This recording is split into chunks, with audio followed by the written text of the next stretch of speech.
This is the Horse Radio Network. This is episode 1195 of Horse Tip Daily, your almost everyday morsel of helpful hints, useful facts, and practical techniques for horse people.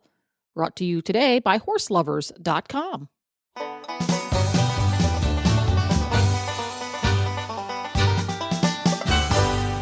Greetings, horse people. Coach Jen here, and thanks for tuning in to Horse Tip Daily. Today's tip is an excerpt from the monthly Certified Horsemanship Association episode on Horses in the Morning. Show host Christy Landwehr is joined by Julie Goodnight with some great exercises and techniques for building confidence in horse and rider. And we'll get right to our tip after this from horselovers.com.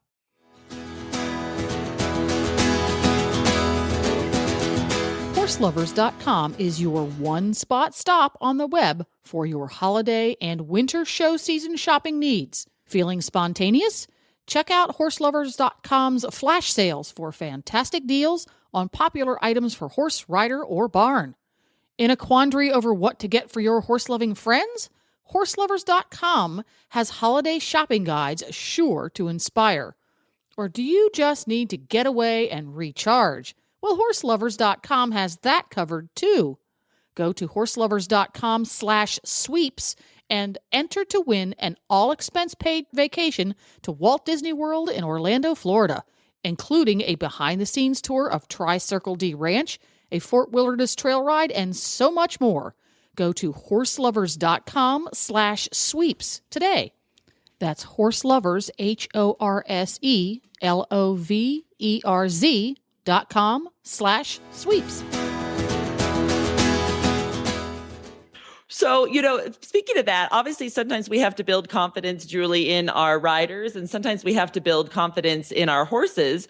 Do you have some specific exercises for our listening audience today that build confidence?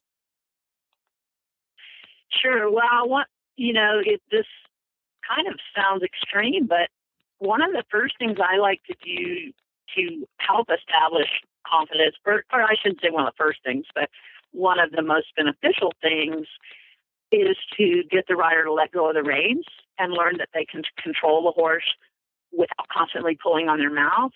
And two things happen there.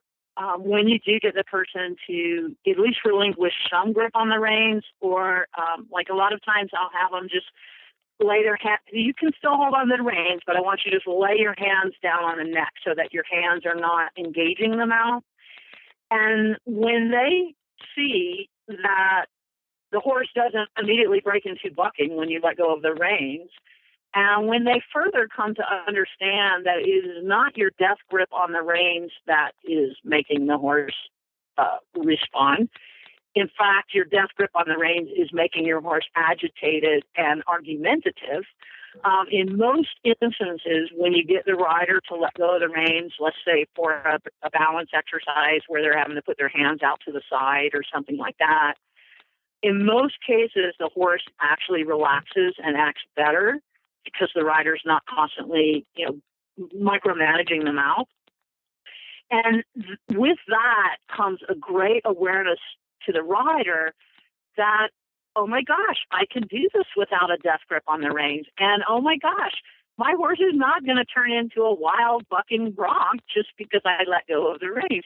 It is not the bit that is making your horse let you ride him. He's made the decision long ago that it's okay with him if you ride him.